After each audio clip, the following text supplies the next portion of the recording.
सभी को नमस्कार। मैं हूं आपका दोस्त अभिषेक कुमार वर्मा। आज का हमारा सेशन होगा क्लास 7 का एक्सरसाइज 7। इससे पहले हम क्लास 7 का 6 एक्सरसाइज कर चुके हैं और क्लास 6 का पूरा एक्सरसाइज कंप्लीट कर चुके हैं। आप उसे नहीं देखें तो जाकर के प्लेलिस्ट में देख सकते हो। और इसका पीडीएफ पाने के लिए हमारे टेलीग्राम चैनल पर जुड़ सकते हो। टेलीग्राम चैनल का नाम है स्टडी IAS विद वर्मा जी। तो चलिए हम सेशन स्टार्ट करते हैं। ये सेशन जो था वो उतना इम्पोर्टेंट नहीं था हमारे पीटी के लिए। पीटी और मेंस के दृष्टिकोण से उतना इम्पोर्टेंट नहीं था। इसको मेंस में रिलेट करके लिख सकते हो और इंटरव्यू में जो पूछा जाता है वो उसमें भी कुछ कुछ क्वेश्चन इससे रिलेट किया जा सकता है। जैसे क्या कि हमारे यहाँ पहनावा या फिर पहनावा जो है बुर्का पहनावा वो कैसे आया है, तो उसको हम रिलेट कर सकते हैं क्या, यानी कि पहनावा जो होती है कैसे किस पे निर्भर करती है, वो भी जलवायु पे। पहनावा जो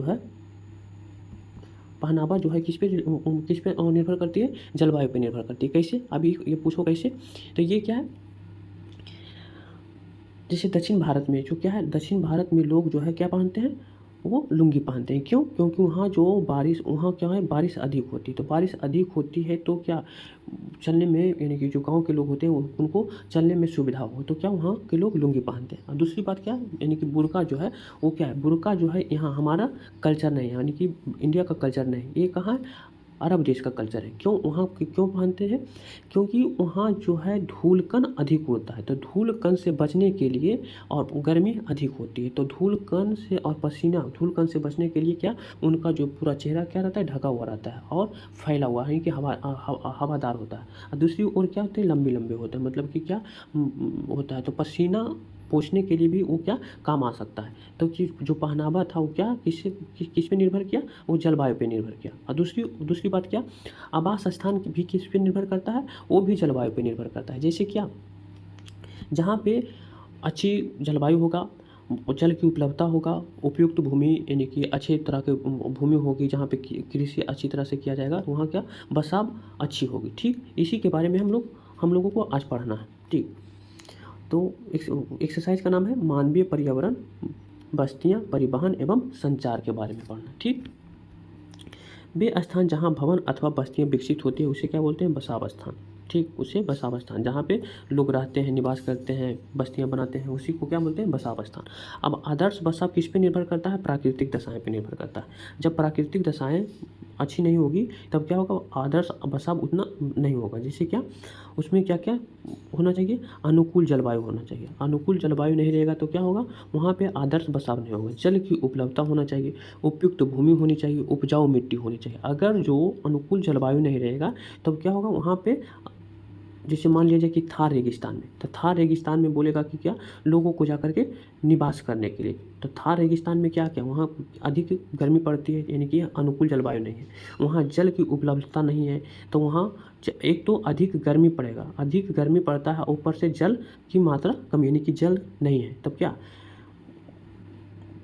जब जहाँ पे गर्मी अधिक पड़ता है तो वहाँ पे पानी की ज़रूरत अधिक होगी, तो यहाँ पे क्या पानी भी नहीं है और जलवायु यानी कि मौसम भी क्या है, गर्म है, तो वहाँ पे क्या आदर्श बसाव नहीं हो सकता। ठीक, उपयुक्त भूमि अच्छी नहीं होगी तो क्या होगी, वहाँ पे बसाव नहीं होगा। जब उपजाऊ मिट्टी, अगर जो उपजाऊ मिट्टी नहीं होगा तब कृषि नहीं होगा, और जब कृषि नहीं होगा तो इंडस्ट्री नहीं लगेगा। अब इंडस्ट्री नहीं लगेगा तो क्या, वहाँ पे रोज़गार उत्पन्न नहीं होगा। जब रोज़गार उत्पन्न नहीं होगा तो क्या, जीडीपी में कमी आएगा, यानी कि जीडीपी क्या होगा, उतना उतना अच्छा नहीं ग्रो करेगा। ठीक, तो ये क्या है, इस आदर्श बसाव के लिए ये इम्पोर्टेंट, ये जो चारों है ये क्या इम्पोर्टेंट है। ठीक, और जैसे प्रारंभिक बस्तियाँ कहाँ होती थी, प्रारंभिक बस्तियाँ नदी के किनारे, प्रारंभिक बस्तियाँ भी नदी के किनारे। जैसे क्या, हमारे सिंधु घाटी जो सभ्यता था, सिंधु घाटी सभ्यता था, तो सभ्यता जो था वो क्या सिंधु नदी के किनारे था। क्यों? क्योंकि वाटर की अच्छी मतलब कि सुलभ हो जाए। मेसोपोटामिया का जो सभ्यता था टिग्रिस नदी के किनारे था। चीन की जो सभ्यता था वो हुआंग ही नदी के किनारे पे था। मिस्र की जो सभ्यता था नील नदी के किनारे था।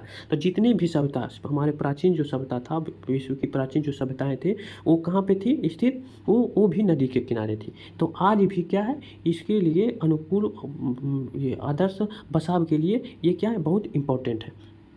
जब नदियाँ नहीं रहेगी तो कृषि नहीं होगी, कृषि नहीं होगी तो क्या उद्योग नहीं लगेगा, उद्योग धंधे नहीं लगेंगे तो क्या आदर्श बसाव नहीं होगा, और लोगों को जो पानी होती मतलब कि जो ज़रूरत होती है वो भी नहीं मिलेगा, तो क्या होगा, आदर्श बसाव नहीं होगा। ठीक, जैसे इसमें बोला गया कि प्रारंभिक बस्तियां नदी घाटियों के पास, बाद में मानव बस्तियां बड़ी होती गई क्योंकि व्यापार वाणिज्य को विनिर्माण का विकास होता चला गया। ठीक, जैसे बॉक्सेट, बॉक्सेट में क्या बोल रहा है, ये भी वही बोल रहा है क्या, वे स्थान जहाँ भवन बस्तियाँ विकसित होती है उसे क्या बोलते हैं, बसाव स्थान। और आदर्श बसाव क्या की दशाएं क्या क्या, वही अनुकूल जलवायु, जल की उपलब्धता, उपयुक्त भूमि और उपजाऊ मिट्टी।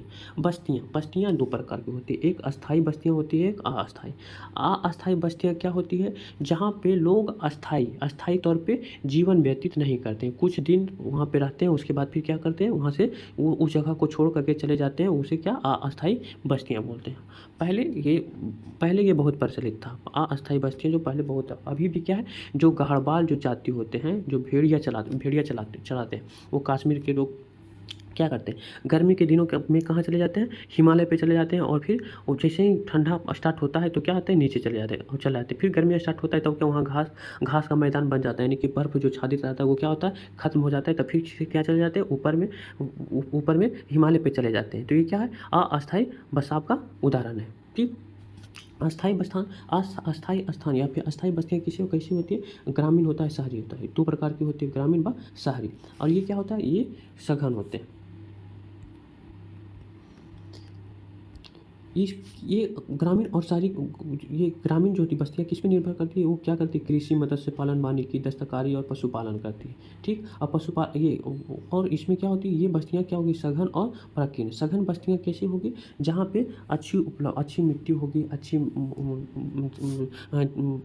जल की उपलब्धता अच्छी खासी होगी, तब क्या वहाँ पे सघन होगी। प्राकीर्ण होगी जो कहाँ पे, जहाँ पे घाटियाँ हों, घाटियाँ में जैसे पहाड़िया के घाटियाँ में क्या होती है, ये प्राकीर्ण, जैसे कि यहाँ पे है, जो जैसे एक घर यहाँ है, एक घर यहाँ है, ये क्या है, प्राकीर्ण बस्तियाँ हैं। ठीक, ये बिखरी हुई होती है। और सघन बस्तियाँ क्या होती है, समूह में, जैसे क्या, ये समूह में, तो ये क्या है, सघन बस्तियाँ, ये क्या है, प्राकीर्ण बस्तियाँ हैं। ये आवास पर्यावरण अनुकूल होता है, पर्यावरण के अनुकूल होता है। ठीक,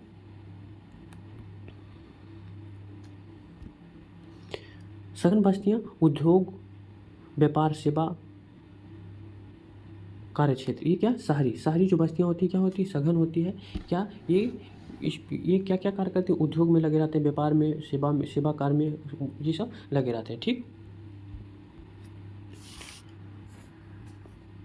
परिवहन क्या है, दक्षिणी अमेरिका के एंडीज पर्वत पे एक लामा नामक एक जीव है, उस पर क्या, उसका क्या करते हैं, उपयोग करते हैं परिवहन में। लामा नाम का एक जीव है, उसे परिवहन में उपयोग किया जाता है। तिब्बत में क्या, किस का प्रयोग होता है, याक का तिब्बत में होता है। ठीक, अब परिवहन कितने प्रकार के होते हैं, परिवहन होते हैं 4 प्रकार के, कौन कौन से, सड़क मार्ग, रेल मार्ग, जल मार्ग और वायु मार्ग। सड़क मार्ग में क्या है, मरुस्थल वन व पर्वत में पहाड़ों का घनत्व कम व मैदान, सड़कों का घनत्व कम व मैदानों में सर्वाधिक। अब मरुस्थल में क्यों घनत्व कम होता है, क्योंकि वहाँ पे क्या है, लोगों का घनत्व जो है, बसाव घनत्व जो है वो क्या है, कम है। और दूसरी चीज़ क्या है, वहाँ की जो चट्टानें होती हैं, वहाँ की जो मिट्टी होती है क्या होती है, वो उतना मजबूत नहीं होते, तो उतना मजबूत नहीं होते हैं तो वहाँ की जो रोड होती है, सड़कें होती हैं, वो जल्दी ही क्या हो जाती है, ख़त्म हो जाते हैं, यानी कि टूट जाते हैं। इसलिए वहाँ पे क्या होता है, सड़क का मार्ग जो है वो उतना सघन नहीं होता है। और वन में क्या है, वन में लोग नहीं रहते हैं, आवास नहीं करते, तो वहाँ उतना आप रोड की, सड़कें की ज़रूरत नहीं पड़ता है। ठीक, और मैदान में क्यों अधिक होता है, क्योंकि यहाँ पे बसाव स्थान क्या है, बसाव स्थान का घनत्व क्या अधिक है। रेल मार्ग के बारे में देखो, ट्रांस साइबेरियन जो है विश्व का सबसे लंबा रेल मार्ग है। ट्रांस साइबेरियन विश्व का सबसे लंबा रेल मार्ग है, ये रशिया में है। ये सेंट पीटर्सबर्ग से व्लादिवोस्तोक तक जाता है। प्रशांत महासागर के व्लादिवोस्तोक से सेंट पीटर्सबर्ग तक जाता है, वो यूरोप में है, यानी कि यूरेशिया में है। ये कहाँ है, यूरेशिया में है। इसकी टोटल लंबाई कितनी है? 9000 किलोमीटर है, 9000 किलोमीटर है। ये ट्रांस साइबेरियन की लंबाई जो है कितना है? 9000 किलोमीटर है, ठीक। और राजमार्ग जलमार्ग जो है दो प्रकार के होते हैं, एक अंतर्देशीय जलमार्ग होता है और एक अंतर्राष्ट्रीय जलमार्ग होता है। अंतर्देशीय क्या होता है? एक अंतर्देशीय में दो प्रकार का होता है, एक स्टेट से दूसरे स्टेट, मतलब कि अंतर्राज्यीय और अंतर्राज्यीय और एक राज्य से दूसरे राज्य, ठीक। जिसे गंगा ब्रह्मपुत्रा। समुद्री जलमार्ग जो है सिंगापुर व मुंबई, ठीक। और वायुमार्ग के बारे में तो आप लोग जानते ही होंगे। देखो शब्दावली क्या है? ऋतु प्रवास क्या है? लोगों को मैदानी आवागमन को ऋतु प्रवास कहते हैं। जो लोग पशु पालते हैं वे मौसम में परिवर्तन के अनुसार वह चारागाहों की खोज में निकल जाते हैं। जैसे अभी बता रहे थे क्या, जैसे क्या भेड़ के बारे में भी बता रहे थे क्या, ये जो घड़वाल होते हैं क्या होते हैं, ठंडी के दिनों में क्या होते हैं, पर्वत से पहाड़ से नीचे चले जाते हैं। फिर जैसे ही ठंडा खत्म होता है क्या, पहाड़ पे यानी कि हिमालय पे चले जाते हैं। वहाँ घास का मैदान जब उग जाता है तो क्या वहाँ पे चले जाते हैं, ठीक। ट्रांस साइबेरियन के बारे में देखो, ट्रांस साइबेरियन रेल मार्ग जो है विश्व का सबसे लंबा रेल मार्ग है, जो पश्चिमी रूस से सेंट पीटर्सबर्ग से प्रशांत महासागर के व्लादिवोस्तोक तक आता है। ये देखो यहाँ से, देखो जूम करके दिखाते हैं। ये कहाँ से? सेंट पीटर्सबर्ग से कहाँ आता है? व्लादिवोस्तोक तक, यहाँ से प्रशांत महासागर। ये कितना, इसकी लंबाई कितना है? 9000 किलोमीटर है, ठीक। दूसरी क्या है? जैनिंग से लहासा के बीच चलने वाली रेल मार्ग जो है समुद्र तल से 4000 मीटर की ऊंचाई पर चलती है, जिसका ऊंचाई कितना है? 5072 मीटर है। ये तो चेंज होते रहता है, फिर भी देख लेना, ध्यान रखना, ठीक। दूसरी क्या है? भारत के अनेक, ये भी इम्पोर्टेंट नहीं है, भारत में अनेक राष्ट्रीय एवं राज्य राजमार्ग है, जो भारत में एक्सप्रेसवे का निर्माण नवीनतम है। स्वर्ण चतुर्भुज महासागर दिल्ली, मुंबई, चेन्नई और कोलकाता को जोड़ता है। ये है, देखो अंतरराष्ट्रीय जलमार्ग और वायुमार्ग के बारे में। अंतर्राष्ट्रीय जलमार्ग जैसे क्या है? चेन्नई से, यहाँ से चेन्नई से कहाँ तक? सिंगापुर, इधर चेन्नई से कहाँ तक? इधर अदन है। उसके बाद फिर पनामा नहर होते हुए कहाँ तक जाता है? यूरोप की तरफ जाता है, ठीक। ये देख लेना, इतना इम्पोर्टेंट नहीं है, ये इतना कुछ खास नहीं लगा था, ये पीटी के लिए उतना इम्पोर्टेंट नहीं था, मेंस के लिए था, तो इसमें रिलेट करके लिख सकते हैं, ठीक। और इंटरव्यू में जो पूछे जाते हैं उसको हम भी रिलेट कर सकते हैं। अब एक्सरसाइज 8 के बाद, अब देखो एक्सरसाइज 8, इसमें क्या है? मानव पर्यावरण, अंत्योक्रिया, उष्ण कटिबंधीय एवं उपोष्ण प्रदेश, इसके बारे में पढ़ना है। इसके बारे में क्या है? अमेजन बेसिन में जीवन, अमेजन बेसिन में कैसे लोग कैसे रहते हैं, क्या करते हैं, उसके बारे में हमें पढ़ना है, ठीक। देखो स्पेन के खोजकर्ता अमेजन बेसिन, स्थानीय आदिवासी आक्रमण, जब खोजकर्ता जब आए थे तो क्या किया था? स्थानीय आदिवासी जो था वो आक्रमण कर दिया था। और रोमन साम्राज्य की अमेजोन्स महिला योद्धाओं के नाम पर ये अमेजन रखा। और एक रोमन साम्राज्य जब रोम में जो एक आंदोलन हुआ था, वहाँ की जो महिलाएं थी, जो साम्राज्य के विरुद्ध में जो आवाज़ उठाई थी, उसको याद दिला दी थी। तो उसका नाम था क्या? अमेजोन्स। उसी के नाम पे अमेजन बेसिन इसका नाम पड़ा, ठीक। वहाँ पे नदी है अमेजन नदी, और जो जंगल है अमेजन जंगल, उसी के नाम पे पड़ा। देखो यहाँ पे दिया हुआ है बॉक्सेस में। जब स्पेन के अन्वेषकों ने इस नदी की खोज की, तब सिर पर सुरक्षा कवच, हेडगियर एवं घास के अस्त्रक पहने कुछ स्थानीय आदिवासियों ने इस पर आक्रमण किया। इन आक्रमणकारियों ने उन्हें प्राचीन रोमन साम्राज्य के अमेजोन्स नामक महिला योद्धाओं को आक्रमण समूह को याद दिला दी। इस प्रकार यहाँ का नाम अमेजन पड़ा, ठीक।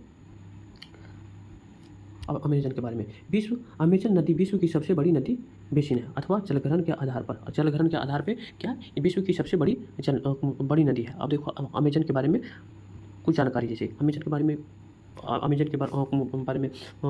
है तो अमेजन के बारे में कुछ जानकारी रख लो। जैसे क्या इसमें पूछा जा सकता है, अगर जो पीटी मेंस में अच्छे नंबर लाना है तो ये क्या करो यार, जैसे क्या भूमध्य रेखा कितने देशों से होकर के गुजरती है, या कर्क रेखा कितने देशों से होकर के, या मकर रेखा कितने देशों से होकर के, इसमें दक्षिणी अमेरिका में कौन कौन सी रेखा गुजरती है, तो भूमध्य रेखा और कर्क रेखा, और कितने देशों से होकर के गुजरती है, तो दक्षिणी अमेरिका में भूमध्य रेखा 3 देशों से होकर के गुजरती है। कौन? इक्वाडोर, यहाँ पे इक्वाडोर है, यहाँ पे क्या है? कोलंबिया है, और ये ब्राज़ील, ये 3 देशों से होकर के गुजरती है। और मकर रेखा जो है ये भी कितने देशों से, 3, ये 4 देशों से होकर गुजरती है। कौन से? चिली, अर्जेंटीना, पैराग्वे और ब्राज़ील के बारे में।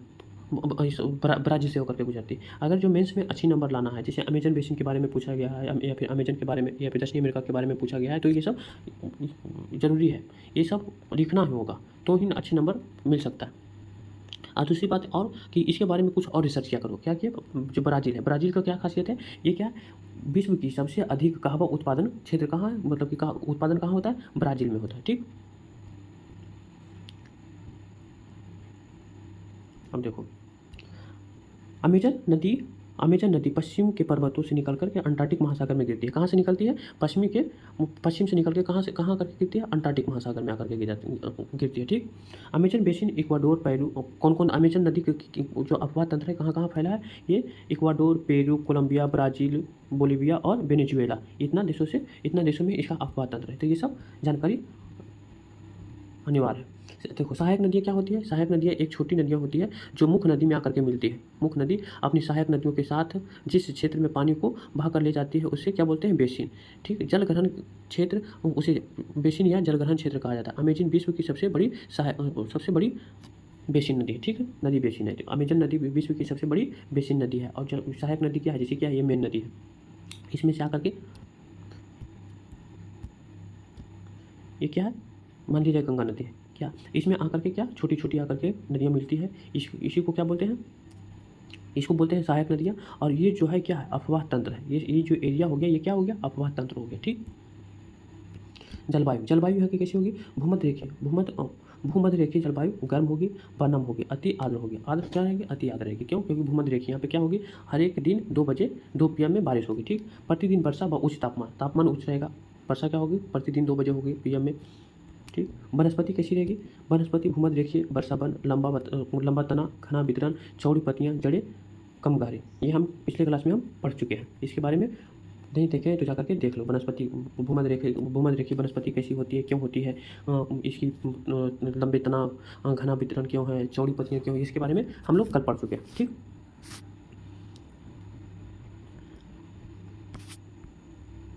धरती पे प्रकाश का कमी के कारण छाया में वृद्धि के कारण परजीवी पादप ऑर्किड व ब्रोमीडाइल पत्तियों में जल संग्रहण मेढक इनमें अंडे देते हैं। मतलब कि क्या?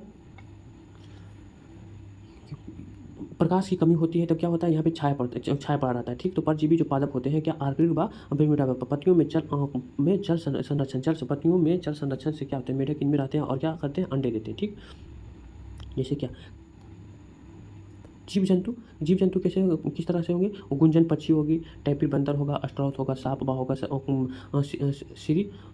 सरीसर्प होगा, मगर होगा, अजगर होगा, एनाकोंडा होगा। ठीक, पिनाया मत्स्य प्रजातियां मांसाहारी, सर्वाधिक जैव विविधता। सबसे अधिक जैव विविधता कहाँ होता है? भूमध्य रेखा में होता है।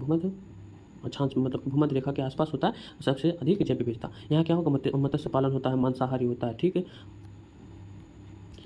बरसन वन के निवास। देखो यहाँ पे बॉक्सेज, कर्तन एवं दहन पद्धति की एक खेती होता है। क्या होता है? जो प्राचीन काल से ही चला आ रहा था। कि क्या है? जैसे क्या यहाँ पे क्या है? वन है। यहाँ पे इस एरिया में क्या है? वन है, अधिक वन है।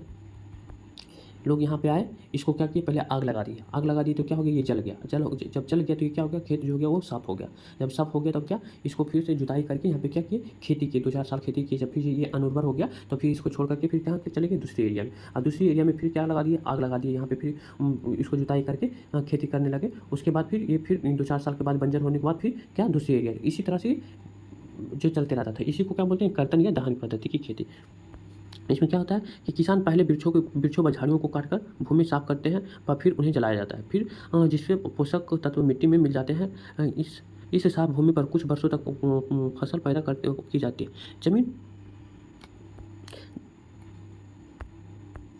जमीन के इस टुकड़े के बार बार प्रयोग से मिट्टी के पोषक तत्वों का अभाव हो जाती है। इसलिए वे टुकड़े को छोड़ दिया जाता है। इसके बाद फसल उगने के लिए दूसरे स्थान को साफ किया जाता है। बीज के पुराने खतवारों को छोटे वृक्षों उग जाते हैं और फिर मिट्टी पुनः उपजाऊ बन जाती है। क्या जो अभी बताए थे वो होता था। वर्षा भर में निवास क्या पुरुष क्या करते हैं, शिकार करते हैं व मछली पकड़ते हैं। महिलाएं क्या करते हैं, बच्चे व फसलों को ध्यान रखते हैं। वहाँ की पुरुष जो होती है वो क्या करती है, मछली पकड़ते हैं व शिकार करने चलते हैं, और महिलाएं जो क्या करती है, बच्चों की देखभाल करते हैं और फसलों को ध्यान में रखती है। प्रमुख फसलें कौन कौन से, टिपियोका, अनानास, शकरकंद, ये सब क्या है, प्रमुख है। कर्तन व धान कृषि होता है, अभी हम लोग कर्तन कृषि के बारे में पढ़े, या धान कृषि के बारे में। इसका मुख्य आहार क्या है, मिनियोग कस्बा, ठीक। नकदी फसल कॉफ़ी, मक्का, कोको, जो अभी हम देखें कि क्या ब्राज़ील में सबसे अधिक कॉफ़ी की खेती होती है। घर कैसी होती है, मधुमक्खी के छत्ते के आकार के छप्पर होते हैं। जैसे क्या वहाँ पे जो गरीब लोग होते हैं वो क्या किस तरह का घर बनाते हैं, वो मधुमक्खी के छत्ते के आकार की वो घर बनाते हैं घास फूस के। और मलोका क्या है, तीव्र ढाल वाले बड़े अपार्टमेंट, जैसे क्या तीव्र ढाल वाले बनाते हैं। क्यों, क्योंकि ये क्या भूमध्य रेखीय, यहाँ पे क्या प्रतिदिन बारिश होती है, बारिश अधिक होती है तो क्या करते हैं, यहाँ पे तीव्र ढाल वाले घर बनाते हैं, ठीक। इसी को क्या बोलते हैं, अपार्टमेंट को क्या बोलते हैं, मलोका। ये पूछा जा सकता है, इसे ध्यान रखना, ठीक। यहाँ पे एक बॉक्सेस क्या है, ब्रोमीलाइट क्या है, एक विशेष प्रकार का पौधा है जो अपनी पत्तियों में जल का संचित रखता है, और मेढक जैसे प्राणी को अपने जल के पॉकेट में उपयोग अंडा देने के लिए करते हैं, ठीक। जो हमने देखा था, ऊपर में देखा था, उसके बारे में बताया गया, ठीक। अब देखो गंगा ब्रह्मपुत्र बेसिन के बारे में पढ़ना है। गंगा ब्रह्मपुत्र के बेसिन के बारे में क्या है, इसका मैप देखो।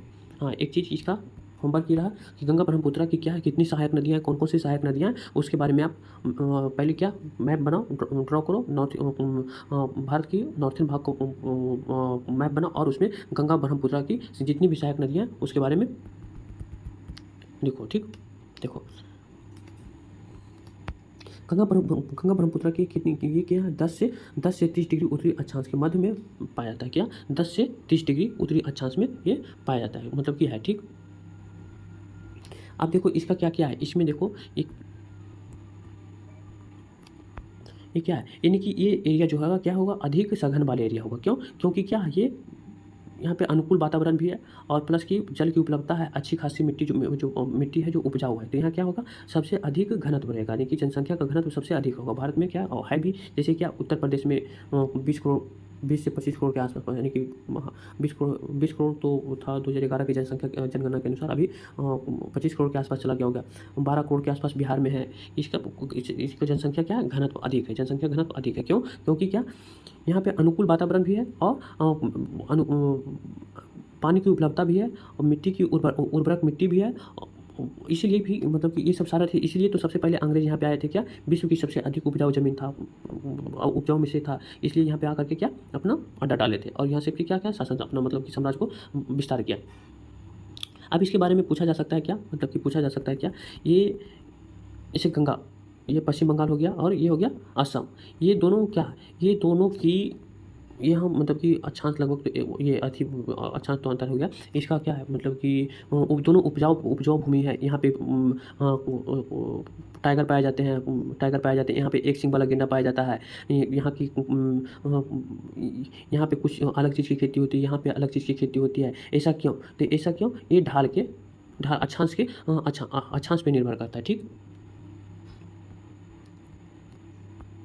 प्रमुख नदियाँ घाघरा, जैसे क्या है, प्रमुख नदियाँ घाघरा, सोन, चंबल, गंडक, कोसी आदि गंगा की सहायक नदी, ठीक। जलवायु क्या रहेगा, मानसूनी जलवायु, क्या कौन सी, दक्षिणी पश्चिमी मानसूनी जलवायु आती है, और इससे क्या होती है, बारिश होती है। मैदानी क्षेत्र में जनसंख्या घनत्व अधिक है, क्या अभी बताए थे, जनसंख्या घनत्व अधिक है। फसल कौन कौन सा है, चावल, गेहूँ, मक्का, गन्ना, जूट, ठीक। पश्चिम बंगाल व असम में चाय का बागान व रेशम पालन होता है, ठीक।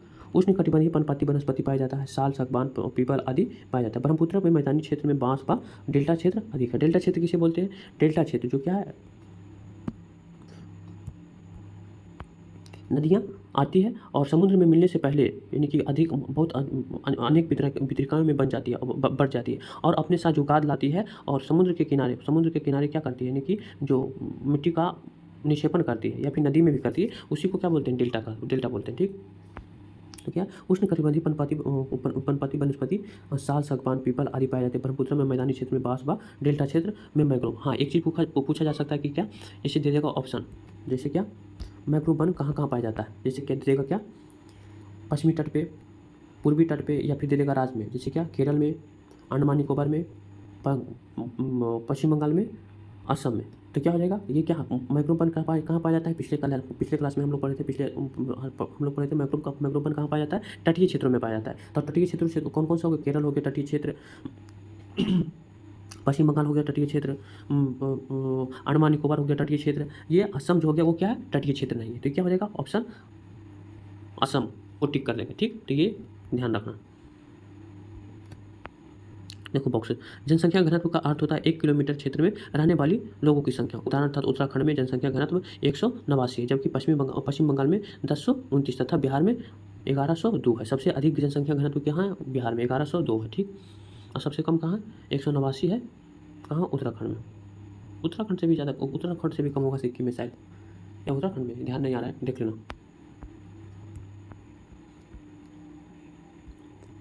उत्तराखंड, सिक्किम अरुणाचल प्रदेश में शीतोष्ण सदाबहार शंकुधारी वन पाए जाते हैं। इसमें चीड़ देवता। अब शंकुधारी वन कहाँ पाए जाते हैं, जैसे शंकुधारी वन कहाँ, हिमालय पे पाया जाता है। जैसे जैसे ऊपर जाते हैं, हिमालय के ऊपर जाते हैं, तो क्या हो, वहाँ पे शंकुधारी टाइप का वन मिलता है। ठीक, जीव जंतु कहाँ कैसा पाया जाता है, जीव जंतु हाथी, बाघ, हिरन, बंदर ब्रह्मपुत्रा मैदान क्षेत्र में एक सिंग वाला गेंडा, व डेल्टा क्षेत्र में बंगाल टाइगर व मकर घड़ियाल पाया जाता है। ठीक,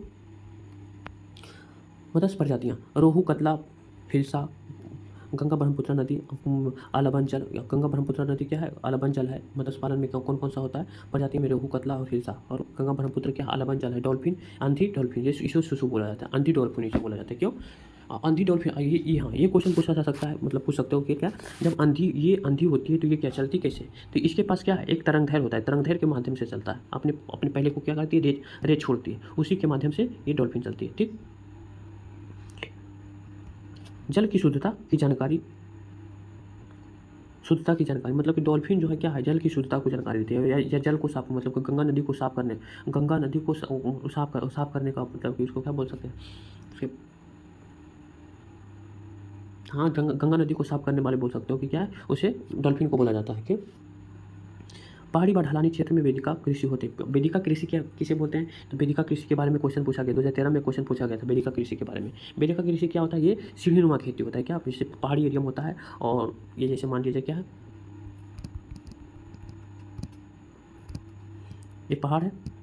ठीक, इसकी क्या है, यानी कि यहाँ पे क्या, इस तरफ से यानी कि सीढ़ी टाइप का बना दिया है, ठीक बना होता है, और इस पर क्या होता है, खेती, यानी कि इस पर फसल उगाते हैं, इस टाइप का होता है। इसी को क्या बोलते हैं, वेदिका कृषि। ठीक, ये कहाँ पे होता है, पहाड़ी व ढलानी एरिया में। सबसे ज़्यादा कहाँ प्रचलित है, असम और पश्चिम बंगाल में। ठीक, जैसे वेदिका कृषि का निर्माण खड़ी ढलानों पर समतल सतह बनाकर कृषि करने के लिए होता है। तो ढलान को इसलिए हटाया जाता है ताकि वहाँ जल प्रवाह तीव्रता से ना हो। ठीक, केस स्टडी बुक में तो लंबा चौड़ा था, इसमें मतलब कि हमने लिखा है, इसे ध्यान रखना। केस स्टडी क्या है, झील जीवित जीविका का साधन है। झील क्या है, जीविका का साधन है। क्यों, क्योंकि यहाँ पर मत्स्य पालन होता है, पर्यटन होता है, कृषि सिंचाई के लिए होता है, पशुपालन व रोजगार की उपलब्धता होती है झील। जैसे क्या,